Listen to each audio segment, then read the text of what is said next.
Hey guys, this is Core Data Programmatically Part 4. This is what we did last video. We added a title name label, a text field, a little red background as well to create team controller. In this video we need to add a cancel button and an add button as well. And we need to send over what's being entered into the text field and send actually over to team controller. We're going to do this for protocol. In Swift it's really easy to implement. It's the delegation pattern, so we're going to do that today. I hope you're ready. If you are, let's go.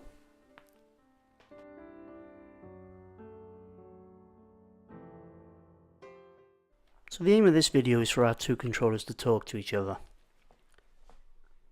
So what we're going to need to do inside handle add team, we're going to need some kind of delegate for this to happen, so we'll add that shortly. So that's going to be in handle add team. So yeah, we need to add a delegate in here, which is going to be part of create team controller. So we'll make a bit of space there. It's going to go in there.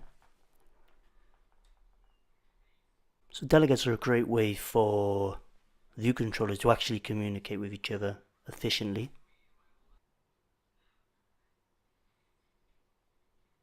So let's head over to create team controller. Inside view did load. First one I'm going to do, I'm just going to add these buttons. So we've done this before. Navigation item dot right bar button item equals UI bar button item. And we'll just use a string for now. We will be using assets in later videos, but for now we'll just use a string. We'll call it save.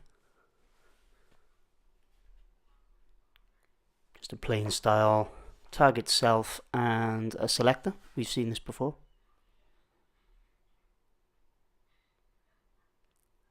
And we'll copy that as well, because we're going to need a left bar button item as well. So it works exactly the same. It's just on the left hand side of the view controller. Navigation controller, sorry, not view controller. So we'll call this one obviously left bar button item equals UI bar button item, and we'll call it cancel. And select the function, we will call it handle cancel. And we're going to need to add them below, so file private like we've done before with the Objective-C prefix. So let's just add them down here. So Objective-C, file private func, and the first one is called handle save. So we just put a little print test statement in there as well, as we normally do, just to make sure everything is hooked up and ready to go. And we'll create another one below as well. I'm actually going to miss off the Objective-C prefix here, just to show you what Swift does when you do forget it. And in here we'll just do the same, just do a print statement, just to check. It's always best to check just to see if those buttons are actually hooked up ready to go, because before you start putting a load of functionality in there. So what we're looking for a prompt from Swift. It should complain if we build. So we need to call that handle cancel. And if we build, it should complain. And there we go. So it just says add Objective-C to expose Objective-C functions. There we go. And we get a successful build, but I just wanted to show you that. So let's head over, let's click add.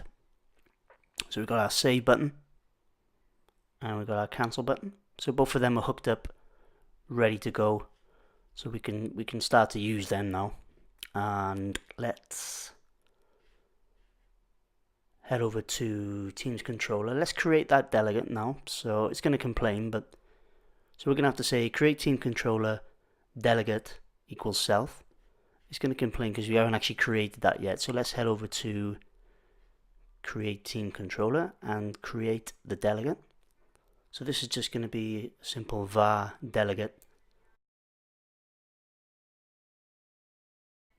And again, it's going to complain because we haven't actually created the protocol yet. So we'll call it var delegate, and the protocol is going to be called create team controller delegate. that's the general kind of naming convention. The name of your controller and delegate at the end. We're going to create that above our class.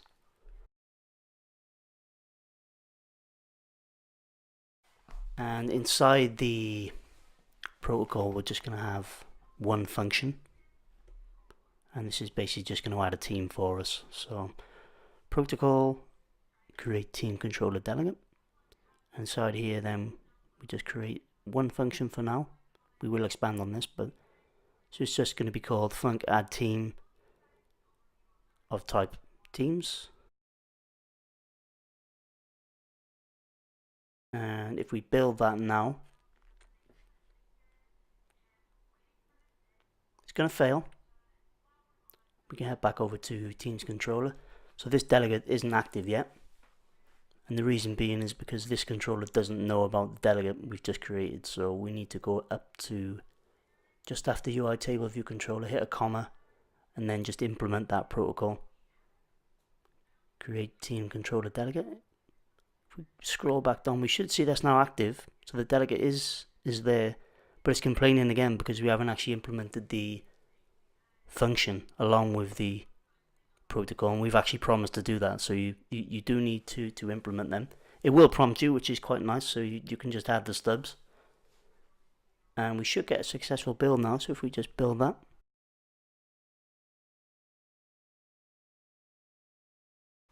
And there we go, so we can click add,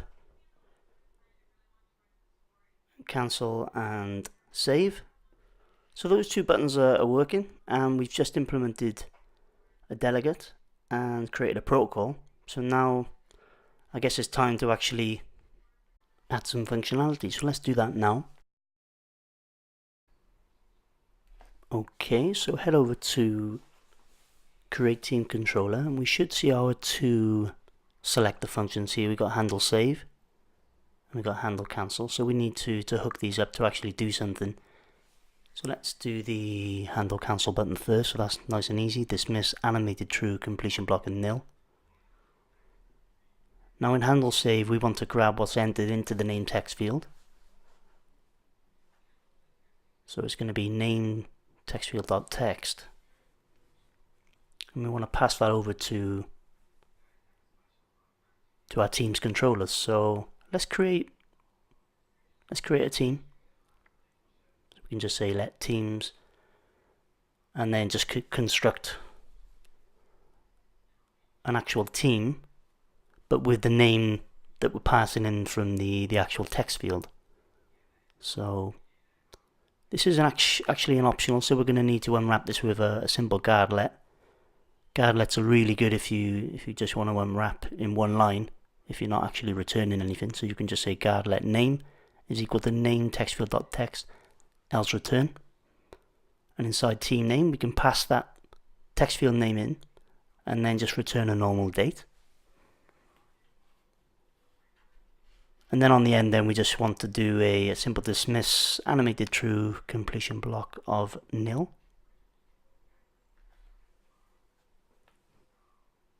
I think it should be, yeah, it's actually complaining that we're not using team. So what we'll do, we'll just create a little print statement with some string interpolation. And that'll be quite nice actually, because we'll be able to see down below which actual team that we're grabbing from the name text field. So it's good validation. It's always good to validate what you're doing. So let's run that. And we can click add. Let's enter a team name. So Liverpool. Not my team, but... And there we go. Down below we can see team name, Liverpool, team create. So we know what we're entering is working. So what we actually need to do now, after we click save, we need to send that over for it to appear in our list. So there's a couple of steps to it, but we'll go through it now. It's not too bad. So the first thing what we're doing, if we look under handle save, we're actually not doing anything in the completion block. So we actually do need to do something there. So we'll create another instance of dismiss. So animate the true, and then just actually click into the completion block. We need to use our delegate now, so we need to say self.delegate.add_team, and then pass in the team that we are creating from the name text field. So once we dismiss, we'll activate the delegate and grab what's in that name text field and send it over to the team's view controller. So let's run that again. So we click add, enter a team name, Liverpool, click save. So it now dismisses, and we're still capturing, but again, we're not actually sending it over yet. And here's why, because we haven't actually implemented anything in the delegate function in Teams controller. So we can do that now. And what we want to do, we just want to append a team into our existing array. So we need to create a team inside add teams, and obviously because we're appending, we need to change that to a var. So go ahead and do that. So it should be var team now for your array rather than let, otherwise it won't let you append to it. So let's just append onto our team now. So we can say team.append and then pass in teams from above. Now we're going to need to insert a new row into our table view with table view.insert rows.